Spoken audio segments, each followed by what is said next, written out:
നമസ്കാരം. Third division വാർത്തകളിലേക്ക് സ്വാഗതം. വാർത്തകൾ വായിക്കുന്നത് അശ്വതി. പുണ്യ നിറവിൽ ഇന്ന് ചെറിയ പെരുന്നാൾ. ഇന്നലെ ഷവ്വാൽ മാസപ്പിറ കണ്ടതോടെ സംസ്ഥാനത്ത് ഇന്ന് ചെറിയ പെരുന്നാൾ ആഘോഷിക്കുന്നു. ഇത്തവണ റംസാൻ 29 പൂർത്തിയാക്കിയാണ് ഇസ്ലാം മതവിശ്വാസികൾ ഇന്ന് ചെറിയ പെരുന്നാൾ ആഘോഷിക്കുന്നത്. ഏവർക്കും തേർഡ് ഡിവിഷന്റെ ഈദ് ആശംസകൾ. ഇന്നു മുതൽ പുതിയ എമ്പുരാൻ രാഷ്ട്രീയ വിവാദത്തിന് വഴിവെച്ചതോടെ മോഹൻലാൽ ഖേദം പ്രകടിപ്പിച്ചെങ്കിലും വിഷയം കെട്ടടങ്ങുന്നില്ല.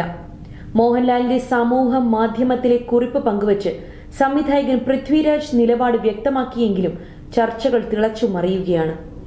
തന്റെ ഒരു സിനിമയും ഏതെങ്കിലും രാഷ്ട്രീയ പ്രസ്ഥാനത്തോടോ ആശയത്തോടോ മതവിഭാഗത്തോടോ വിദ്വേഷം പുലർത്തുന്നില്ല എന്ന് ഉറപ്പുവരുത്തേണ്ടത് തന്റെ കടമയാണെന്നും പ്രിയപ്പെട്ടവർക്കുണ്ടായ മനോവിഷമത്തിൽ ഖേദം പ്രകടിപ്പിക്കുന്നുവെന്നും മോഹൻലാൽ ഫേസ്ബുക്കിൽ കുറിച്ചു. അതിനിടെ റീ എഡിറ്റ് ചെയ്ത സിനിമ ഇന്നു മുതൽ പ്രദർശനം തുടങ്ങും. 3 മിനിറ്റുള്ള ഭാഗങ്ങൾ നീക്കിയെന്നാണ് വിവരം. അവധി ദിവസമായിട്ടും ഇന്നലെ സെൻസർ ബോർഡ് പ്രത്യേക യോഗം ചേർന്നാണ് തീരുമാനമെടുത്തത്. 17 സീനുകളിൽ മാറ്റം വരുത്തുന്നതോടൊപ്പം വില്ലൻ കഥാപാത്രത്തിന്റെ പേരും മാറും. എഡിറ്റ് ചെയ്തു നീക്കാനാകാത്ത ഭാഗങ്ങളിൽ സംഭാഷണം നിശബ്ദമാക്കാനും തീരുമാനിച്ചിട്ടുണ്ട്. സമരം 50 ദിനം പിന്നിട്ടിട്ടും അനുകൂലമായ ഒരു തീരുമാനവും ഉണ്ടാകാത്തതിനെ തുടർന്ന് ആശമാർ മുടിമുറിച്ച് പ്രതിഷേധിച്ചു. സെക്രട്ടേറിയറ്റിന് മുന്നിലെ അനിശ്ചിതകാല രാപ്പകൽ സമരം കടുപ്പിച്ച് ആശാ വർക്കേഴ്സ്. മുടിമുറിച്ചാണ് ആശമാരുടെ സമരം. സമരവേദിക്ക് മുന്നിൽ മുടി അഴിച്ചു പ്രകടനം നടത്തിയ ശേഷമാണ് മുടിമുറിച്ച് പ്രതിഷേധിച്ചത്. സർക്കാരിനെതിരെ മുദ്രാവാക്യം വിളിച്ചാണ് ആശമാർ മുടിമുറിച്ച് പ്രതിഷേധിച്ചത്. ഒരാൾ തല മുണ്ഡനം ചെയ്തു. സമരം 50ാം ദിവസത്തിലേക്ക് കടന്നതോടെയാണ് സമരമാർഗം ആശമാർ കടുപ്പിച്ചത്. കഴിഞ്ഞ മാസം 10-നാണ് Kerala ASHA health workers association സമരം ആരംഭിച്ചത്. ഓണറേറിയം 21,000 ആക്കുക, വിരമിക്കൽ ആനുകൂല്യമായി 5 ലക്ഷം രൂപ നൽകുക, ഇൻസെന്റീവിലെ വ്യവസ്ഥകൾ ഒഴിവാക്കുക തുടങ്ങിയതായിരുന്നു ആവശ്യങ്ങൾ. ഭൂരിപക്ഷം വരുന്ന ആശമാരും ഭരണാനുകൂല സംഘടനയിൽപ്പെട്ടവർ. ഇടതുപക്ഷം ഒഴികെയുള്ള രാഷ്ട്രീയ നേതാക്കൾ സമരവേദിയിലെത്തി പിന്തുണ പ്രഖ്യാപിച്ചു. സമരം പൊളിക്കാൻ മറുസമരവുമായി CITU രംഗത്തെത്തിയെങ്കിലും വിജയിച്ചില്ല. വാഹനം ഇടിച്ചു കയറി അമ്മയ്ക്കും മകൾക്കും ദാരുണാന്ത്യം. ഉത്സവം കണ്ടു മടങ്ങിയ ജനക്കൂട്ടത്തിലേക്ക് വാഹനം ഇടിച്ചു കയറി അമ്മയ്ക്കും മകൾക്കും ദാരുണാന്ത്യം. പുലയൻ വിളാകം വീട്ടിൽ രോഹിണി, മകൾ അഖില എന്നിവരാണ് മരിച്ചത്. രഞ്ജിത്ത്, ഉഷ എന്നിവർക്ക് പരിക്കേറ്റു. ഇവർ വിവിധ ആശുപത്രികളിൽ ചികിത്സയിലാണ്. കഴിഞ്ഞ ദിവസം രാത്രി 10ഓടെയായിരുന്നു അപകടം. പേരേറ്റൽ തൊടിയിൽ ഭഗവതി ക്ഷേത്രത്തിലെ ഉത്സവം കണ്ട് വീട്ടിലേക്ക് മടങ്ങിയവരാണ് അപകടത്തിൽപ്പെട്ടത്. വർക്കലയിൽ നിന്ന് കവലയൂർ ഭാഗത്തേക്ക് അമിത വേഗത്തിലെത്തിയ റിക്കവറി വാഹനം ആദ്യം സ്കൂട്ടിയിൽ ഇടിക്കുകയും തുടർന്ന് ജനക്കൂട്ടത്തിലേക്ക് പാഞ്ഞു കയറുകയുമായിരുന്നു. ഗുരുതരമായി പരിക്കേറ്റ രോഹിണിയെയും അഖിലയെയും വർക്കല ശ്രീനാരായണ മിഷൻ ആശുപത്രിയിൽ എത്തിച്ചെങ്കിലും രക്ഷിക്കാനായില്ല. ഡ്രൈവർ ഓടി രക്ഷപ്പെട്ടതായി നാട്ടുകാർ പറഞ്ഞു. കല്ലമ്പലം പോലീസ് സംഭവത്തിൽ കേസെടുത്തു. ചൂടിൽ തളർന്ന് കേരളം. ഇക്കുറി വേനൽ കടുക്കുമെന്നാണ് കാലാവസ്ഥാ കേന്ദ്രത്തിന്റെ വിലയിരുത്തൽ. ഏപ്രിലിൽ ചൂട് 40 ഡിഗ്രി കടക്കുമെന്നും കരുതുന്നു. വേനൽ മഴ ലഭിക്കുന്നുണ്ടെങ്കിലും താപനില വർദ്ധിക്കുകയാണ്. നിർജ്ജലീകരണം, ചൂടുകുരു, സൂര്യാഘാതം, സൂര്യതാപം, പേശിവലിവ്, വയറിളക്കം, ചർമ്മ നേത്ര രോഗങ്ങൾ, ചിക്കൻ ബോക്സ്, മഞ്ഞപ്പിത്തം, തലകറക്കം തുടങ്ങിയവ ഉണ്ടായേക്കാം. ഇത്തരം ശാരീരികാവസ്ഥ ശ്രദ്ധയിൽപ്പെട്ടാൽ വൈദ്യസഹായം തേടണമെന്നും കുട്ടികളുടെ കാര്യത്തിൽ പ്രത്യേക കരുതൽ വേണമെന്നും വിദഗ്ധർ മുന്നറിയിപ്പ് നൽകുന്നു. ഹൃദ്രോഗം, പ്രമേഹം, വൃക്ക സംബന്ധമായ രോഗമുള്ളവർ, ശസ്ത്രക്രിയ കഴിഞ്ഞവർ അതിജാഗ്രത പുലർത്തണം. വ്യാജ കുറിപ്പടിയുമായി മെഡിക്കൽ ഷോപ്പുകളിൽ എത്തുന്ന യുവാക്കളുടെ എണ്ണം ദിനംപ്രതി കൂടുന്നു. മനുഷ്യ ശരീരത്തെ ഗുരുതരമായി ബാധിക്കുന്ന ഉത്തേജക മരുന്നുകൾ തേടിയെത്തുന്നത് ഇപ്പോൾ യുവാക്കളാണ്. ഓൺലൈൻ വഴി വാങ്ങുന്നതിന് പുറമെ വ്യാജ കുറിപ്പടികളുമായി മെഡിക്കൽ സ്റ്റോറുകളിൽ എത്തുന്നവരും നിരവധിയാണ്. ചങ്ങനാശ്ശേരിയിൽ കുറിപ്പടിയുമായി എത്തിയ പെൺകുട്ടി ആവശ്യപ്പെട്ടത് മാനസിക പിരിമുറുക്കത്തിന് രോഗികൾക്ക് നൽകുന്ന മരുന്നാണ്. ദിവസങ്ങൾക്ക് മുൻപ് പാലായിൽ ഹൃദയ ശസ്ത്രക്രിയാ സമയം രക്തസമ്മർദ്ദം താഴാതിരിക്കാൻ ഉപയോഗിക്കുന്ന മരുന്നുമായി ഉള്ളനാട് സ്വദേശി ജിതിനെ എക്സൈസ് പിടികൂടിയിരുന്നു. മയക്കുമരുന്നുകൾക്ക് ബദലായി ഞരമ്പുകളിൽ കുത്തിവെച്ച് ലഹരി ഉന്മാദം കണ്ടെത്താനായിരുന്നു ഇതെന്ന് എക്സൈസ് ഉദ്യോഗസ്ഥർ പറഞ്ഞു. ഡോക്ടറുടെ നിർദ്ദേശപ്രകാരം മാത്രം ആവശ്യക്കാർക്ക് നൽകുന്ന മരുന്നാണ് മെഫെൻഡെർമൈൻ സൾഫേറ്റ്. രക്തസമ്മർദ്ദം കുറവുള്ള അവസ്ഥയിൽ ഹൃദ്രോഗികൾക്കാണ് പൊതുവെ നൽകാറുള്ളത്. രക്തസമ്മർദ്ദം കൂട്ടി ശരീരത്തെ ചൂട് പിടിപ്പിക്കുന്നതിനാൽ ബോഡി ബിൽഡിംഗ് താരങ്ങളാണ് കൂടുതലായി ഉപയോഗിക്കുന്നത്.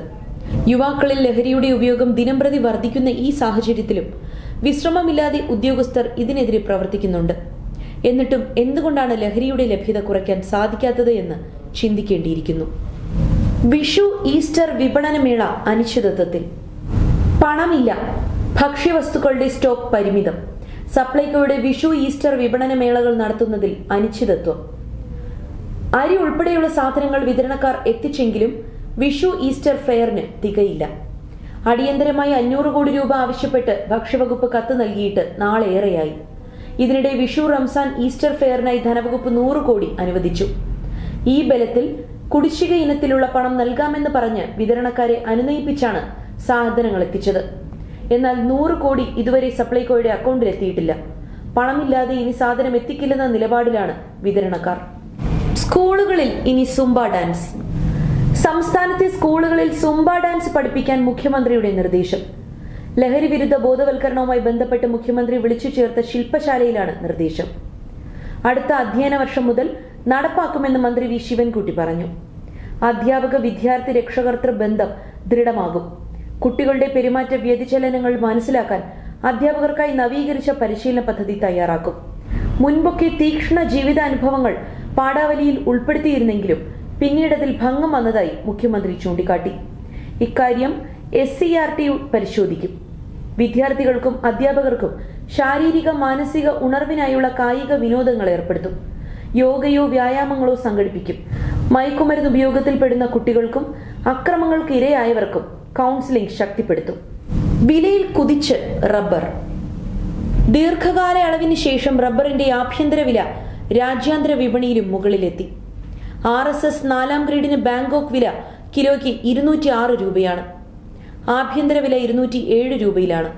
കഴിഞ്ഞ ഓഗസ്റ്റിൽ 247 രൂപ വരെ ഉയർന്ന ഷീറ്റ് വില നാളുകളായി 180-190 രൂപയിലായിരുന്നു. 200 രൂപയിൽ എത്തുന്നതുവരെ ചരക്ക് വിൽക്കില്ലെന്നാണ് ഉൽപാദക സംഘങ്ങൾ തീരുമാനിച്ചത്. വേനൽ കടുത്തതോടെ ടാപ്പിംഗ് കുത്തനെ കുറഞ്ഞതാണ് നേട്ടമായത്. വില ഇനിയും കൂടിയേക്കുമെന്നാണ് നിലവിലെ റിപ്പോർട്ടുകൾ പറയുന്നത്. ഏപ്രിൽ 1 മുതൽ സാമ്പത്തിക കാര്യങ്ങളിൽ മാറ്റം. കേന്ദ്ര സംസ്ഥാന ബഡ്ജറ്റ് പ്രഖ്യാപനങ്ങൾ നടപ്പിലാവുന്ന നാളെ മുതൽ സാമ്പത്തിക മേഖലയിൽ വിപുലമായ മാറ്റങ്ങൾക്ക് തുടക്കമാവും. ധനമന്ത്രി നിർമ്മല സീതാരാമൻ അവതരിപ്പിച്ച കേന്ദ്ര ബജറ്റിലെ പുതിയ സ്കീം പ്രകാരം 12 ലക്ഷം രൂപ വരെ വരുമാനമുള്ളവർ ആദായ നികുതി നൽകേണ്ടതില്ല.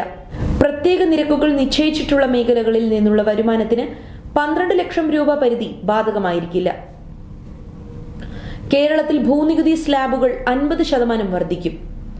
ഭൂമിയുടെ പാട്ടനിരക്കും പരിഷ്കരിച്ചിട്ടുണ്ട്. ദിവസവേതന കരാർ ജീവനക്കാരുടെ വേതനം 5% വർദ്ധിക്കും. കോടതി ഫീസുകളും വർദ്ധിക്കും. ഇലക്ട്രിക് വാഹനങ്ങളുടെ നികുതി പുനഃക്രമീകരിക്കും. കായിക ലോകം. IPL-ൽ ആദ്യ ജയം ലക്ഷ്യമിട്ട് മുംബൈ ഇന്ത്യൻസ്. IPL-ൽ ആദ്യ ജയം ലക്ഷ്യമിട്ട് മുംബൈ ഇന്ത്യൻസ് ഇന്നിറങ്ങും. രാത്രി 7:30 മുംബൈ വാങ്കഡയിൽ നടക്കുന്ന മത്സരത്തിൽ നിലവിലെ ചാമ്പ്യന്മാരായ കൊൽക്കത്ത നൈറ്റ് റൈഡേഴ്സാണ് എതിരാളികൾ. വാങ്കഡയിൽ ഇന്ന് വമ്പന്മാരുടെ കൊമ്പുകോർക്കൽ. പെരുമയ്ക്കൊത്ത പ്രകടനമില്ലാത്ത ബാറ്റിംഗ് നിരയാണ് ആദ്യ 2 കളികളിലും മുംബൈ ഇന്ത്യൻസിനെ ചതിച്ചത്. ചാമ്പ്യൻസ് ട്രോഫി ഫൈനലിലെ പ്ലെയർ ഓഫ് ദ മാച്ച് പ്രകടനത്തിലൂടെ പ്രതീക്ഷയായ രോഹിത് ശർമ്മ വീണ്ടും പഴയപടിയായി. ഓപ്പണിംഗിലെ കൂട്ടാളി ദക്ഷിണാഫ്രിക്കൻ താരം റിയാൻ റിക്കിൾട്ടനും താളം കണ്ടെത്താനായില്ല. പൊളാർഡിനെയും ടീം ഡേവിഡിനെയും പോലെ വെടിക്കെട്ട് ഫിനിഷർമാർ ഇല്ലാത്തതാണ് ടീമിന്റെ ഏറ്റവും വലിയ പോരായ്മ. ബാറ്റർമാർ ഫോമിലേക്ക് ഉയർന്നില്ലെങ്കിൽ ജയത്തിനായി ഇനിയും കാത്തിരിക്കേണ്ടി വരും മുൻ ചാമ്പ്യന്മാർക്ക്. നമ്മുടെ ആരോഗ്യം നമ്മളിലൂടെ.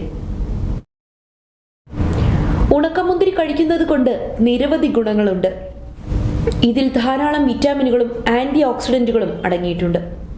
അയൺ, പൊട്ടാസ്യം, കാൽഷ്യം, മഗ്നീഷ്യം തുടങ്ങിയ പ്രധാനപ്പെട്ട ധാതുക്കളും ഇതിലുണ്ട്. കറുത്ത ഉണക്കമുന്തിരി കുതിർത്ത് കഴിക്കുന്നതിന്റെ ഗുണങ്ങൾ എന്തൊക്കെയാണെന്ന് നോക്കാം. ദഹന പ്രശ്നമുള്ളവർ കഴിച്ചിരിക്കേണ്ട ഒന്നാണ് ഉണക്കമുന്തിരി. നാരുകൾ ധാരാളം അടങ്ങിയ ഉണക്കമുന്തിരി മലബന്ധം അകറ്റാനും ദഹനം മെച്ചപ്പെടുത്താനും സഹായിക്കും. പ്രത്യേകിച്ച് വെള്ളത്തിൽ കുതിർത്ത് കഴിക്കുമ്പോൾ ഇവയുടെ ഗുണങ്ങൾ കൂടും. അതിനാൽ മലബന്ധ പ്രശ്നമുള്ളവർ രാവിലെ കുതിർത്ത ഉണക്കമുന്തിരി കഴിക്കുന്നത് നല്ലതാണ്. ഉയർന്ന രക്തസമ്മർദ്ദമുള്ളവർക്കും പൊട്ടാസ്യം ധാരാളം അടങ്ങിയ ഉണക്കമുന്തിരി കഴിക്കുന്നത് ഗുണം ചെയ്യും. ഹൃദയാരോഗ്യം സംരക്ഷിക്കാനും ഉണക്കമുന്തിരി കഴിക്കുന്നത് നല്ലതാണ്. വിളർച്ച തടയാനും കുതിർത്ത ഉണക്കമുന്തിരി കഴിക്കുന്നത് നല്ലത്. ശരീരത്തിന് വേണ്ട ഊർജം വർദ്ധിപ്പിക്കുന്നതിന് ആവശ്യമായ ധാതുക്കൾ ഉണക്കമുന്തിരിയിൽ അടങ്ങിയിട്ടുണ്ട്. അതിനാൽ ഇവ ഡയറ്റിൽ ഉൾപ്പെടുത്താം. തേർഡ് വിഷന്റെ ഇന്നത്തെ വാർത്തകൾ ഇവിടെ പൂർണ്ണമാകുന്നു. നന്ദി, നമസ്കാരം.